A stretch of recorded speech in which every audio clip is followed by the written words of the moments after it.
a gente receber o Tarik Miorini, economista da Sassi, aqui conosco. Muito bom dia para você, que seja bem-vinda, bem-vindos mais uma vez. Bom dia, Paula. Obrigado pelo convite. Obrigada. Tarik, temos vários pontos para a nossa conversa, mas para discutir primeiro com você, a gente viu hoje o IBCBR divulgado, alta aí de 0,29% em dezembro, acima inclusive do esperado. No ano o indicador acabou subindo 2,9%. A gente sabe que o IBCBR é considerado aí uma prévia do PIB. Eu queria entender um pouco da sua visão em relação a este número divulgado agora há pouco. Tá certo. Bom, o IBCBR, para a gente entender o que ele é, né? Ele é como se fosse uma prévia do PIB, a gente trata dessa forma, calculado pelo Banco Central, né?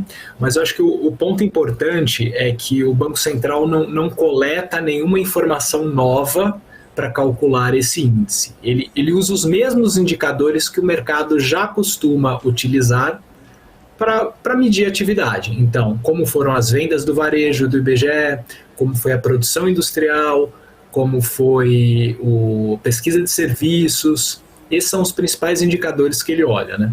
Ou seja, não traz informação nova. Raramente, ou quase nunca vai acontecer, de um IBCBR muito abaixo ou acima do esperado, isso vai ter impacto no mercado.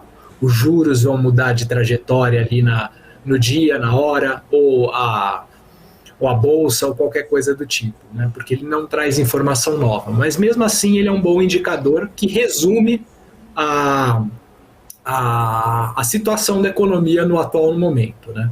Então, assim, mês a mês às vezes tem o seu ruído.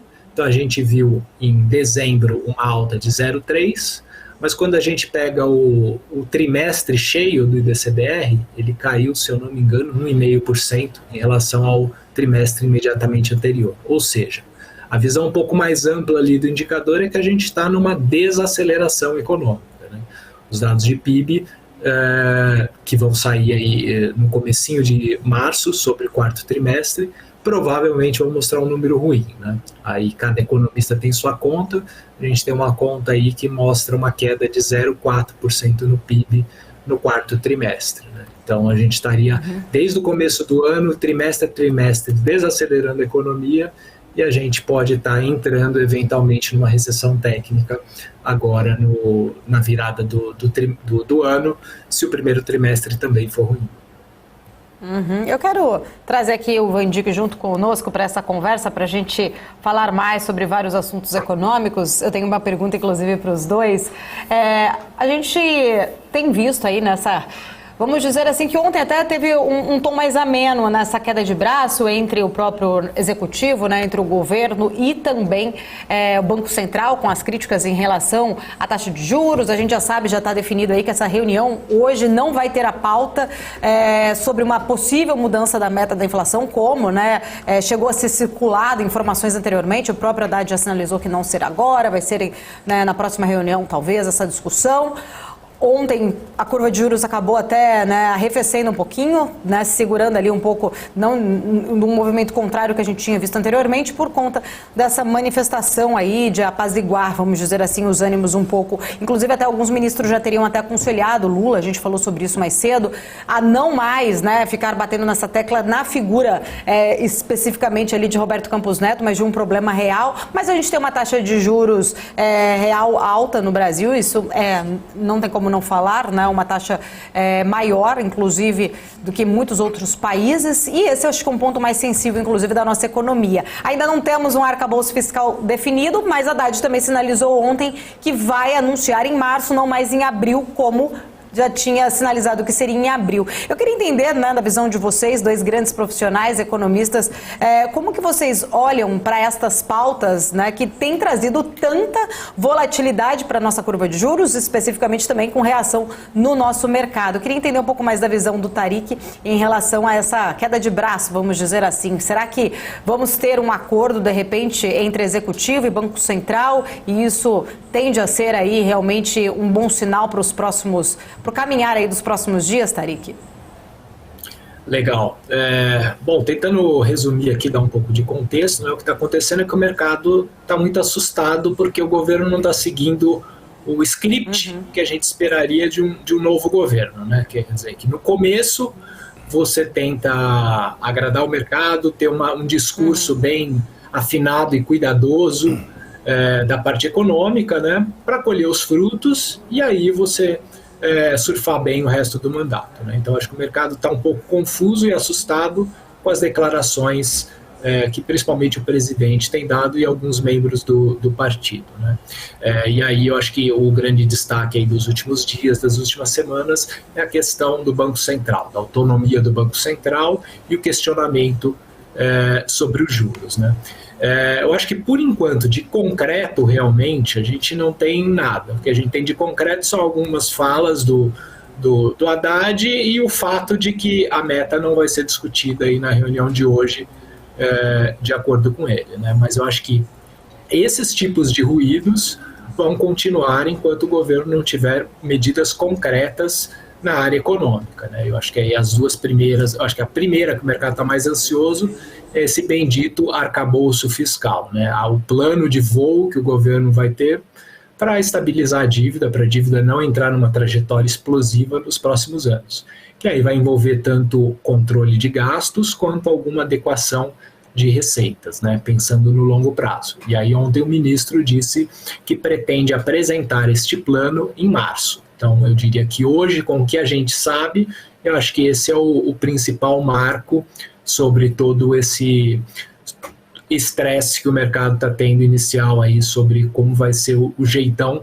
da economia aí no próximo governo, né? E pensando mais sobre a questão das metas, todo dia é uma notícia diferente no jornal, alguma especulação. Agora o jornal está falando que o PT, o Lula, vai dar uma trégua, vai maneirar um pouco o discurso, né?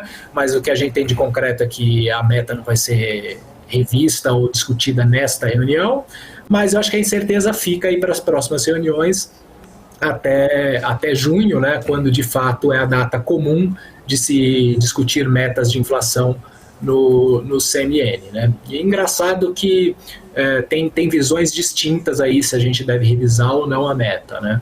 A maioria dos economistas escrevendo no jornal, falando, discursos, eventos, a maioria é contra uma revisão da meta, mas ontem foi interessante ver aí os 3 maiores gestores, talvez os 3 maiores gestores do Brasil lá na conferência do BTG, defendendo um aumento de meta nesse momento, né? Então acho que essa discussão ainda continua por algum tempo. Inclusive, quero ouvir o Van Dijk sobre este tema também, porque ontem a gente estava aqui acompanhando, né, Van Dijk, o próprio Haddad falou que há muita ansiedade, né? Então, eu acho que o Tariq pontuou muito bem, de fato, concreto nós não temos nada, temos as falas, mas essas falas, assim, parece que somos tubo de ensaio, né? Joga-se uma fala, vê a reação, aí volta. Eu até estava procurando aqui o tweet do Sérgio Machado, que ele trouxe o seguinte, que parece que o mercado virou uma piada, né? Não existem dados formais sobre fatos relevantes, sobre os rumos da economia que passou a operar os discursos, virou festa junina. Olha, chuva é mentira, porque realmente parece que a gente está vivendo nessa situação. É um teste, depois volta, vamos da meta, não muda, faço críticas e volta e vamos sentindo como vai ser na reação. E o Haddad chegou ontem e falou o seguinte, o mercado financeiro está muito estressado, muito ansioso, aquela molecada que fica na frente da tela ali, do computador, operando, numa situação ali, né, como o Tariq falou, seria, né, a princípio, vamos agradar o mercado nesse primeiro começo, mas a gente já vê que o modus operandi aí realmente do novo governo não é esse. Van Dijk, como que você olha todos esses temas sensíveis para a nossa economia e você acredita que realmente, como diz o Sérgio Machado aqui, né, acho que a gente está sendo testado, pode ser que seja um grande teste aí? Bom dia, Tariq, tudo bem? Como é que você está? Muito obrigado por estar aqui com a gente. Bom, a primeira questão é o seguinte, eu estou tentando encontrar o WhatsApp do Lula e mandar uma mensagem para ele para dizer que ele foi eleito já, ele pode sair do palanque, né? O Lula continua em plena campanha, eu acho que ele já começou a campanha de 2026, porque a atitude do presidente para com o Campos Neto, para com a meta de inflação, para com o mercado, né? Na cabeça do Lula o mercado é composto por agentes do mal. Então, são as pessoas que impedem que haja justiça social no Brasil, quando é exatamente o oposto. Mas olhando de maneira mais técnica essa questão, eu vejo o Lula como uma pessoa observando o Brasil doente e a gente precisa dar um remédio amargo para o Brasil, que é taxa de juro alta, uma vez que a gente perdeu a âncora fiscal. No momento que a gente perde a âncora fiscal e existe a irmã gêmea da política fiscal, é a política monetária, eles são a mesma moeda, só que são caras diferentes da moeda. Então, quando a gente perdeu a possibilidade de tomar decisões através da política fiscal, que ela é menos dolorosa, você vai fazendo cortes graduais, você muda o arcabouço fiscal, você executa de uma maneira muito mais gradual e ela é menos penosa para a economia. Obviamente, tem sempre alguém que vai ficar sem alguma coisa, e essa é a natureza da política e da economia, tá certo? Nós vivemos num mundo de escassez. No entanto, quando a gente perde a âncora fiscal e a gente tem que recorrer à política monetária, especialmente no ambiente de alta inflação, altíssima inflação, 2 dígitos, tá certo? Um desarranjo fiscal estrutural do outro lado, uma crise mundial, nós temos sim que recorrer à taxa de juros. E a taxa de juros é mais ou menos um remédio muito forte, vamos dizer assim, e é um antibiótico daqueles que realmente deixa o sujeito chacoalhado. Especialmente quando a gente sai de um patamar de 2% e juro real muito, muito negativo, tanto é que a gente teve investimento em todo tipo de atividade, inclusive a maior parte que não mereceria no mundo de juros reais positivo, investimento, tá certo? Para um patamar de 13,75. Só que isso aconteceu num período de um pouco mais de um ano. Foram 11 sessões do Copom seguidas com aumento de taxa de juros. Então, obviamente, isso impacta a economia e começa a arrefecer toda a área de produção do país.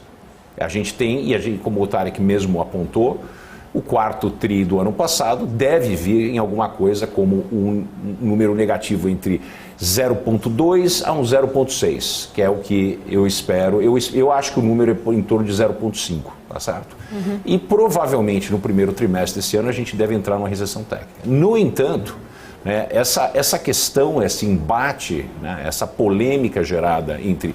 É muito mais o Lula e o PT, as alas mais assim, estridentes do PT, contra um produto, né, contra o produto de uma equação que ele perdeu a possibilidade de mexer ou não quer mexer na área fiscal.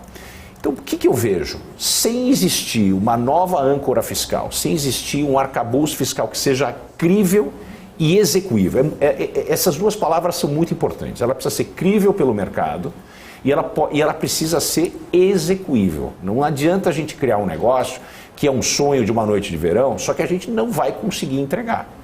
Então é muito importante que a gente tenha esse elemento. Seguido do seguinte, algum tipo de movimento do lado fiscal, que a gente já comece, mesmo antes de ter a âncora fiscal, a demonstrar que nós somos sérios com redução de gastos, tá certo? Não muito tempo atrás, né, no comecinho do ano, nós aprovamos uma PEC que deu essencialmente 198 bilhões de reais acima do orçamento para o governo poder fazer todas as atividades que ele sonha em fazer do ponto de vista social. Quer dizer, nós demos um cheque em branco praticamente para o governo atual. Então, não só nós não temos contenção de gastos, nós não temos uma âncora fiscal, nós não sinalizamos para o mercado que vamos conter ou diminuir gastos ou revisar, por exemplo, isenções fiscais. No Brasil, hoje, isenção fiscal são 460 bilhões de reais que nós temos praticamente a fundo perdido, porque não existe um único estudo que comprove a eficácia, né, dessas isenções fiscais. Talvez o Brasil esteja melhor em arrecadar esse dinheiro ao invés de abrir mão, né, desses impostos. Aí a gente vem com um projeto do Fernando Haddad, o ministro quer acenar para o mercado para tentar mostrar, olha, nós vamos ser mais sérios, a gente começou assim meio que derrapando. Aí vem o ministro e apresenta um plano de reestruturação do lado fiscal. E o plano ele passa por algumas áreas, alguns pontos que são muito duvidosos, né? Nós estamos falando o seguinte, primeiro nós vamos ter alta de receita. A alta de receita só pode ser se for através de impostos, novos impostos. Não existe expectativa de alta de receita, uma vez que a economia está se arrefecendo. Quer dizer, então tem que ter novos impostos e aumento de imposto e ir atrás de quem sonega. Né? Então não é uma coisa tão fácil você ter essas altas de impostos. Outra coisa, o governo está fazendo uma aposta de que nós vamos ter receitas do agronegócio, principalmente das commodities, mas isso é delegar a decisão de política fiscal para os ventos do mercado internacional, porque nós não temos nenhuma condição, né, de executar isso, porque nós não temos um mercado interno que absorva tudo isso. Então isso tem que ser exportado. Se a economia no mundo está se arrefecendo também, a gente está fazendo uma aposta única de que a China vai ser o nossa boia salva-vidas. E a China pode não se abrir da maneira que nós estamos falando. Porque a economia chinesa, ainda que começou o ano muito bem, né, com um crescimento bastante elevado, eles ainda têm problemas estruturais muito grandes e ainda tem um problema de um confronto direto que está se acirrando com os Estados Unidos da América. Quer dizer, não é uma situação para a gente fazer uma aposta hoje, uma aposta crível de que o ambiente internacional vai nos favorecer, porque ele pode não nos favorecer. Então, qual é a alternativa disso? Onde é que nós vamos cortar custo? Porque é possível a gente fazer justiça social, é possível a gente colocar dinheiro em Bolsa Família, Minha Casa Minha Vida, uma vez que a gente possa fazer, né, a fungibilidade do dinheiro. A gente, como o dinheiro é infungível, né, ele gasto aqui não pode ser gasto lá, a gente tem que tirar de áreas onde são válvulas abertas que esse dinheiro escapa. E, ao meu ver, está nessa quantidade de 460 bilhões que o governo abre mão de arrecadação. Inclusive, eu queria trazer aqui um outro ponto, Tariq, também, para entender, né? Ontem a gente teve a divulgação de um dado interessante que me chamou a atenção, que é a manutenção da dívida pública no atual patamar, ela exigiria do governo central um superávit primário ali anual na casa de 1,5% do PIB entre 2024 e 2031. E esse cálculo ele foi feito por uma instituição fiscal que é independente, né? Um órgão aí de monitoramento, inclusive, da política fiscal, ligado ao Senado Federal, faz parte de um grande relatório aí de acompanhamento fiscal do RAF. Pegando esse dado, essa projeção, né? Esse pacote, no caso, então, de Haddad agora, ele poderia ser somente considerado ali, sei lá, um band-aid, vamos dizer assim, neste ano, mas não resolveria o problema para 2024 em diante, com déficit primário aí, né, sendo projetado em torno de 1%, 1,5% aí do PIB já a partir de 2024. Como que você enxerga exatamente, Tariq? Podemos ter realmente aí um band-aid para este ano, mas um problema futuro? Como que você vê toda essa situação? Realmente a gente pode encarar como um band-aid, né, uma solução, seria mais uma mostra de boas intenções, né, de que o caminho tá na direção correta, né, mas para entregar esse déficit, esse superávit suficiente para estabilizar a dívida, eu chego em números parecidos aí com o IFE, de 1,5% do PIB, né, a gente ainda tem um longo caminho. Mas é interessante dizer que às vezes a gente pode ter surpresas, né? Só para lembrar, lá no pré-pandemia, agora me fugiu a cabeça aqui o número exato, mas a gente estava rodando num déficit, acho que em 2019, de coisa aí de 1% do PIB, tá? Eu não sei, é mais ou menos por aí, né? E então, quer dizer, a gente ainda estava longe do tal superávit que a gente precisa para estabilizar a dívida. Mas como a gente tinha um arcabouço fiscal, que até aquele momento parte dos economistas e do mercado achava que era sustentável, né, conseguiria aí ficar por alguns anos, a gente tinha prêmios de risco, né, então taxas de juros de longo prazo, risco Brasil, taxa de câmbio, bolsa, né, em valores muito melhores do que a gente está vendo agora, né? E agora a gente está falando de um déficit para esse ano parecido com esse, de mais ou menos 1% do PIB, né? Ou seja, né, a gente está rodando provavelmente com um déficit parecido com o que rodou em 2019, só que a situação, a desconfiança do mercado é muito grande, né? Por quê? Porque o mercado olha muito para frente e agora não tem como fazer conta para frente se você não tem um arcabouço um pouco um pouco mais concreto, né? E também é interessante lembrar que até metade do ano passado a gente tinha conseguido chegar nesse superávit necessário para estabilizar a dívida, né? A gente pode ter várias contas, tirar receitas extraordinárias ou não, enfim, cada um tem sua conta, mas a gente chegou em metade do ano passado, né, em meados do ano passado, rodando com coisa aí entre 1,5% até 2% do PIB de superávit, ou seja, a gente tinha chegado finalmente nesse patamar aí de estabilização da dívida, né? Quanto disso foi mérito do governo passado? Acho que teve sua parcela de mérito, obviamente, teve a aprovação da reforma da Previdência e teve contenção de gastos importantes até aquele momento, mas a gente também teve uma baita surpresa na arrecadação de impostos nos últimos anos, que ajudou também muito isso. Ninguém imaginava que a arrecadação de impostos ia reagir tão bem no pós-pandemia, né? Então eu diria aí, regra de bolso, dá para falar que essa melhora do fiscal de 2019 até meados do ano passado foi mais ou menos metade mérito do governo e a outra metade uma coisa meio inexplicável com a arrecadação federal, né? E o que a gente viu de meados do ano passado para agora, né, foi uma deterioração muito forte da política fiscal, né, por conta da eleição. Então o governo aí fez um pacote que cada um tem sua conta, mas gira aí entre 200 e 300 bilhões ao ano de piora fiscal permanente por conta de desonerações que não davam para fazer, de aumento de gastos que talvez não davam para fazer, colocar a conta também nos estados e municípios com alguma desoneração forçada, né? Então a gente voltou a estaca zero. E aí o governo Lula acelerou ainda um pouco mais com a PEC da transição, licença para gastar ainda mais, né? Então, quer dizer, a gente parecia muito longe de chegar nesse ponto aí de superávit primário de 1,5% do PIB para estabilizar a dívida, e a gente meio que chegou até ano passado, né? E agora piorou tudo. Então, assim, se piorou muito rápido, né? Se fizer as coisas certas, dá para melhorar muito rápido também, né? Você pode reverter a maioria das coisas que foram feitas no final do governo passado com cunho eleitoral, elas são reversíveis. Eu acho que aqui não que é mais difícil, é a questão do Bolsa Família expandido para R$600. Isso realmente é mais complicado, não faz muito sentido voltar agora.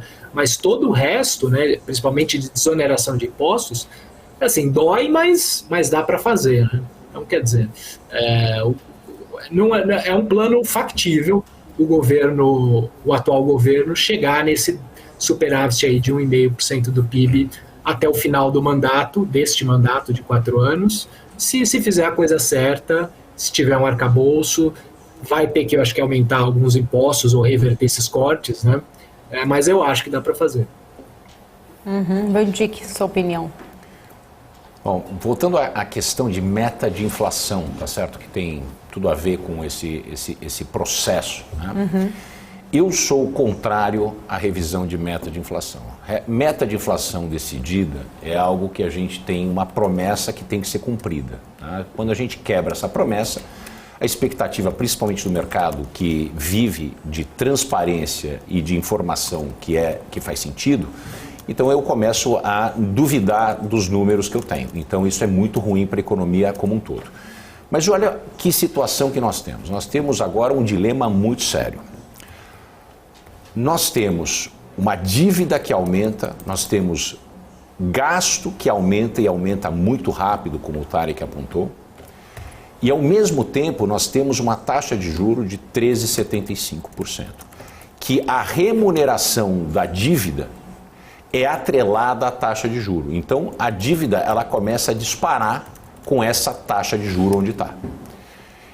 As alternativas que nós temos para poder reduzir a dívida são decisões que são dolorosas politicamente, mas elas são sãs, né?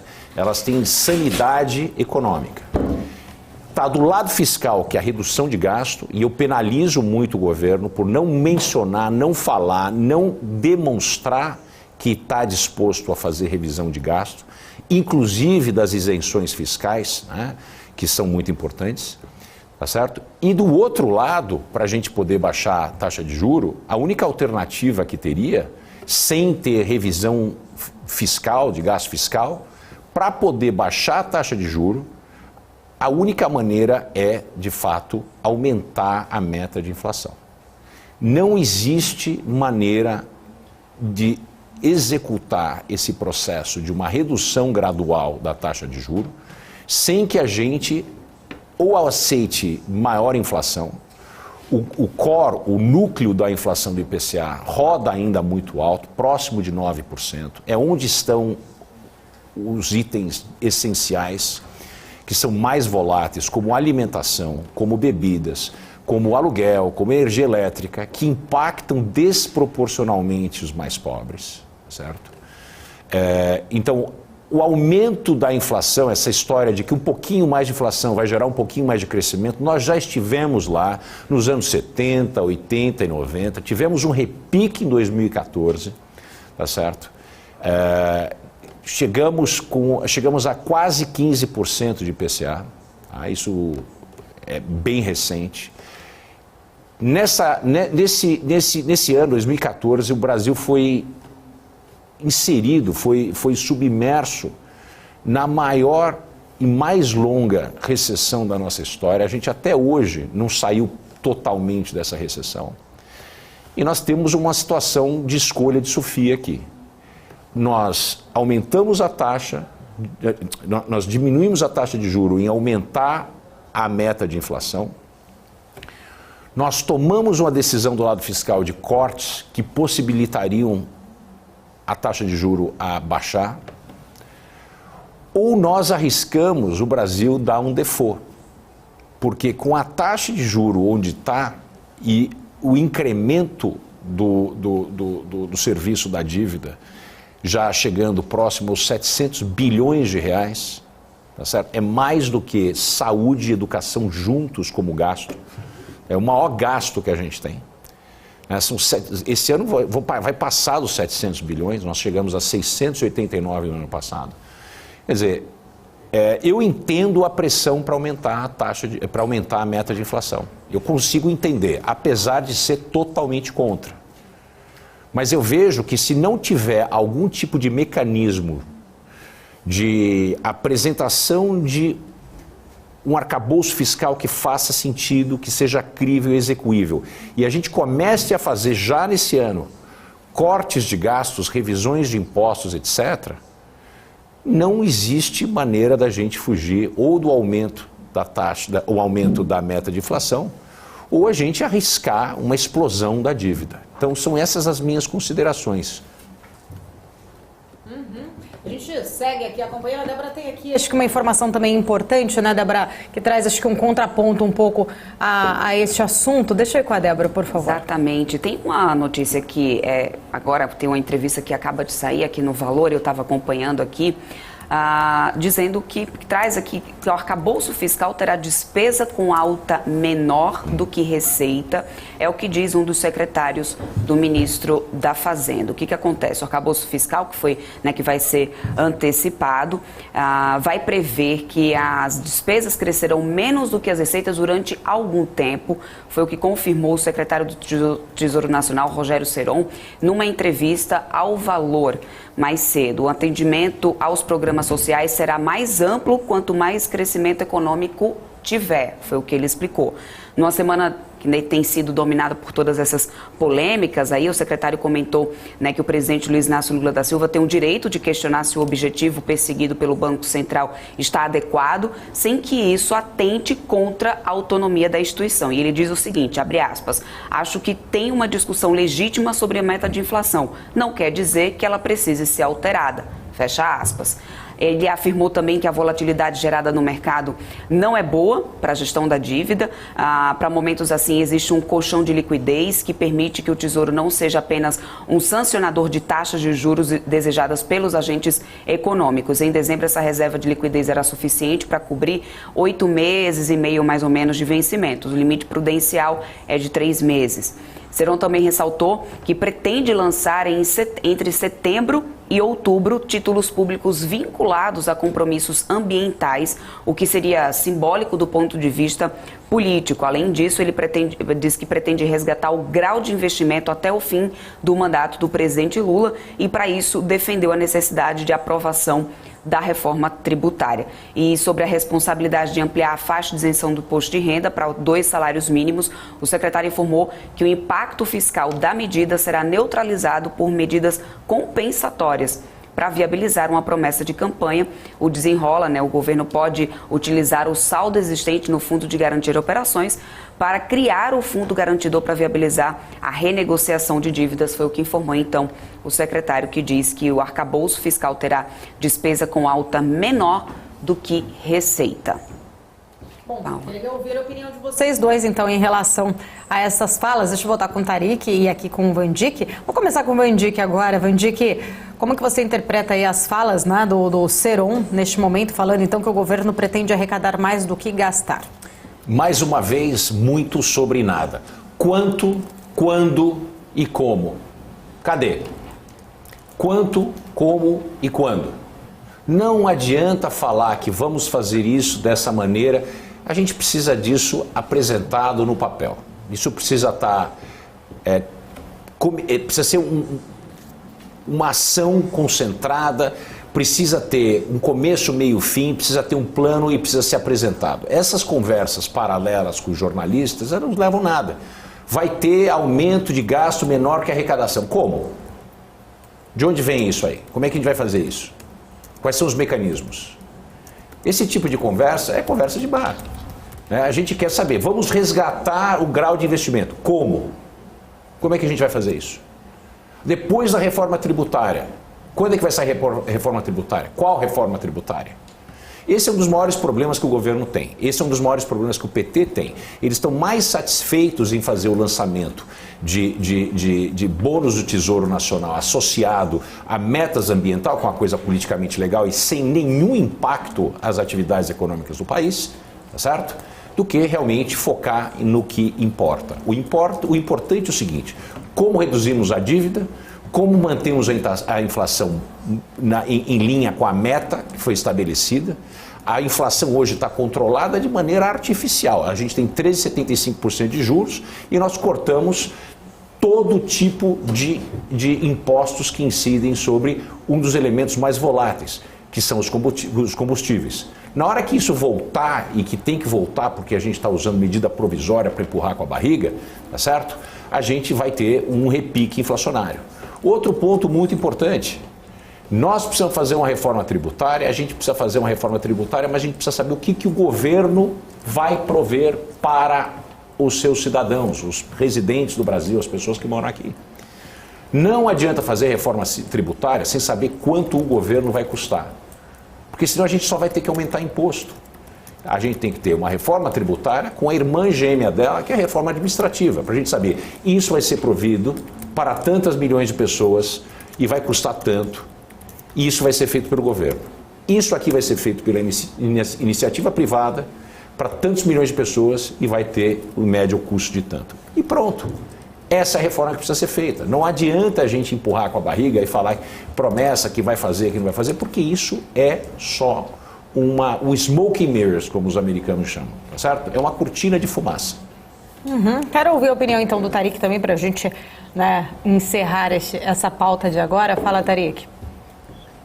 Eu acho que no papel dele, neste momento, realmente não tem muito o que falar, né? Quer dizer, enquanto a gente não tiver o anúncio efetivo de como vai ser esse arcabouço fiscal, o papel que o secretário do Tesouro pode fazer é realmente falar o que já foi falado com palavras diferentes, né?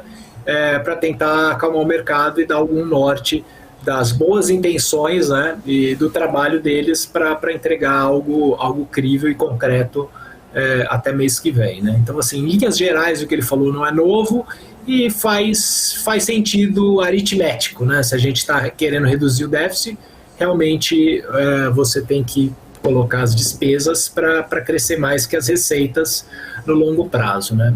Só tentando fazer aqui um paralelo, o que a gente viu com a regra do teto antiga, né? Assim, por mais que ela tenha funcionado muito bem e ajudou a reduzir os prêmios de risco quando foi implementada, ela tinha problemas, né? Então, assim, críticas ao formato da regra são perfeitamente legítimas, né? E eu acho que um dos principais é o engessamento de toda a política econômica e fiscal em cima de gastos, e aí você perde o caráter anticíclico da política econômica, né? Que é o seguinte, aí economistas de várias vertentes, tá? Não estou falando economistas heterodoxos, mas mesmo os ortodoxos, concordam que em momentos de uma crise muito profunda, de desalavancagem do setor público, uma crise de crédito, algo como foi 2008, por exemplo, ou mesmo a crise do Covid, né? Existem momentos que o governo precisa gastar mais, né, para reequilibrar a economia, né? E nos momentos onde a economia está muito aquecida, talvez valha a pena gastar menos, né? E a regra do teto, ela engessava, né, apenas a inflação, o crescimento dos gastos, né? Então, alguma flexibilidade aí talvez faria sentido, e é mais ou menos nessa linha que o mercado está trabalhando. Então, quais são os ingredientes aí que está todo mundo esperando aí desse novo arcabouço fiscal? Algo onde a despesa não fique totalmente congelada e que ela possa crescer abaixo do crescimento do PIB, né? Então, quanto mais o PIB cresce, ela pode crescer um pouco mais, né? E em momentos onde a economia está indo mal, você tem alguma flexibilidade ali para gastar, né? Então, seria mais ou menos essa flexibilidade que deveria entrar na receita da nova regra. Inclusive, a gente está falando aqui, tem uma notícia que o presidente Lula, ele gravou uma entrevista agora para a CNN, tá? E ainda não foi ao ar. A apresentadora do CNN 360 Graus, Daniela Lima, que está fazendo essa entrevista com o presidente Lula, diretamente lá do Palácio do Planalto, em Brasília. A entrevista é exclusiva deles, vai ser exibida, acho que a partir das 18 horas, inclusive, e nesta entrevista já há ali, né, informações de bastidores que chegam de que o Lula já teria anunciado, confirmado, que a isenção do imposto de renda para quem ganha até R$ 2.640 começa a valer agora, né? A gente não sabe exatamente a data do agora, se é no V0 mesmo, mas que o governo ainda vai continuar perseguindo aí o objetivo de isentar o imposto de renda para quem ganha até R$ 5.000, que foi promessa de campanha dele e também do ex-presidente Jair Bolsonaro, que também fez a promessa similar ali de isentar essas taxas. A gente sabe que essa é uma questão muito sensível. O Vandiqueta queria entender um pouco mais a visão de vocês. É uma entrevista exclusiva da CNN, estou dando aqui, né, até a fonte, que traz essa informação segundo o broadcast, que ele já teria então afirmado que essa isenção começa a valer a partir de agora. A gente ainda não tem esse plano do novo, né, arcabouço fiscal, não temos a reforma tributária ainda definida, não tem ainda a correção do imposto da tabela, também do imposto de renda. A gente não sabe o quando é o agora do presidente, mas então confirmado que tem para acontecer essa isenção. O quanto de impacto isso pode trazer na sua visão, Vandique, em relação a começar agora sem ter os outros contrapontos aí para segurar essa questão? Queimar na largada, né? Não faz sentido nenhum tomar uma decisão dessa sem ter o entendimento total do que vai ser uma reforma tributária, sem a gente entender como é que isso pode ser feito de uma maneira que tenha impacto neutro, tá, em termos de déficit do governo. Eu acho que aumentar o déficit para fazer o bem é contratar a inflação futura, contratar a incerteza. Quer dizer, você dá para o pobre com uma mão e tira da outra, né? A inflação é o maior inimigo do pobre, tá? O que tirou 35 milhões de pessoas da pobreza durante os anos 90 e o começo dos anos 2000 não foi o Lula, foi o projeto o maior projeto institucional brasileiro, que foi o Plano Real. Tá? O Plano Real foi o grande responsável por tirar pessoas da pobreza. A pobreza, para vocês terem uma ideia, tá? Um sujeito de classe C, de classe D e E, esse é o brasileiro médio, tá certo? Cerca de 58% das famílias brasileiras são classe C e D. Né? D e E, tá certo? Essas são as pessoas que têm maior problema com a relação da inflação, com relação à inflação. Imagina o seguinte, essas pessoas ganham salário mínimo ou menos do que um salário mínimo, tá certo? E elas têm a disponibilidade de pagar a cesta básica, né, a comida que elas vão ter, que consome em média 35%, um dos índices maiores do mundo, né, da cesta básica vis-à-vis o salário mínimo. Essas pessoas deixam 35% do salário delas em 2023 para comprar a cesta básica. Uma vez que essas pessoas compram a cesta básica e elas dependem da cesta básica, e a cesta básica é exatamente o produto, o item do inflacionário que é mais volátil, tá certo? Essas pessoas têm que tomar uma decisão entre comer ou manter um teto na cabeça delas. Não é surpresa que nos últimos 4, 5 anos, que a gente teve bastante... aliás, começou isso em 2014, tá certo? Então é mais longo do que 4, 5 anos. Mas nós estamos falando de um período recente que a gente consegue notar um grande número de pessoas em estado de mendicância, de pessoas que foram para as ruas. E nós não estamos falando apenas de pessoas viciados, pessoas com doença mental, pessoas que têm problema. Não, nós estamos falando de famílias inteiras morando. Do lado da minha casa tem tendas que moram famílias inteiras. Inclusive o cara trabalha, né? Eu vejo o sujeito acordar de manhã cedo, botar uma camisa e é porteiro de prédio. E essa pessoa, porque ganhava tão pouco e a inflação foi tão acirrada em cima dele, empurrou esse sujeito para viver na rua. O grande problema no Brasil, se a gente não descuidar, é a inflação. A gente não pode jamais descuidar da inflação, porque a inflação é o que empurra as pessoas para a miséria. Ela pega o pobre e, como a pessoa tem que comer, sobreviver através de alimentos, é o item mais volátil, tá certo? Junto com combustíveis, quando a gente fala de inflação, né? Essas pessoas acabam sendo empurradas para a miséria profunda. Então eu digo isso aí, esses são os pontos essenciais que tem que ser levado em consideração, além obviamente, de reduzir o endividamento público. Inclusive, a gente tem aqui que o Lula acaba de confirmar também que o salário mínimo será reajustado a R$ 1.320 em maio, que o salário mínimo terá lei da reposição inflacionária e crescimento do PIB, além de confirmar também agora, né, trazemos aqui em tempo real para todos vocês a informação que Lula confirma também a isenção de imposto de renda para quem ganha até R$ 2.640 com início imediato. E essa reajuste de salário mínimo 1.320 em maio. Tariq, queria ouvir também as suas considerações sobre essas últimas notícias. Eu acho que assim, essas notícias, né, realmente têm impacto fiscal, mas dá para dizer que não são totalmente inesperadas, né? Do algum tempo, né? E assim, o que o governo falou.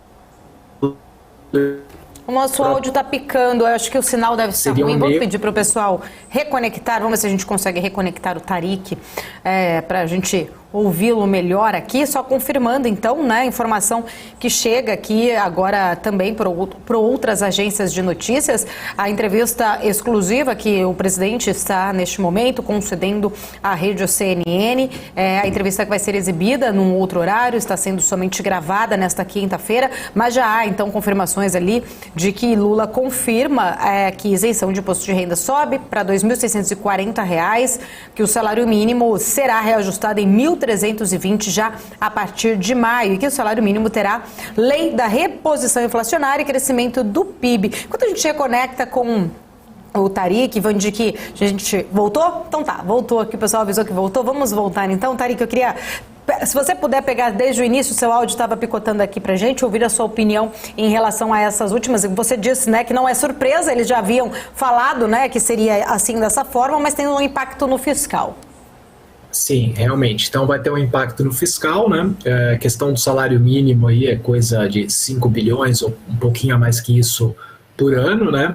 O impacto maior fica aí na faixa de isenção, né? Então aí depende de como eles vão trabalhar aí as outras faixas de renda, né? Se ficam constantes, todo o resto vai pagar igual imposto de renda, ou é só essa faixa que muda, né? Mas aí você tem um impacto aí que pode ser de 30 bilhões por ano, né? O próprio secretário do Tesouro tinha dito aí nessa entrevista que vocês citaram anteriormente teria impacto fiscal neutro, porque o governo iria achar formas de compensar isso no orçamento.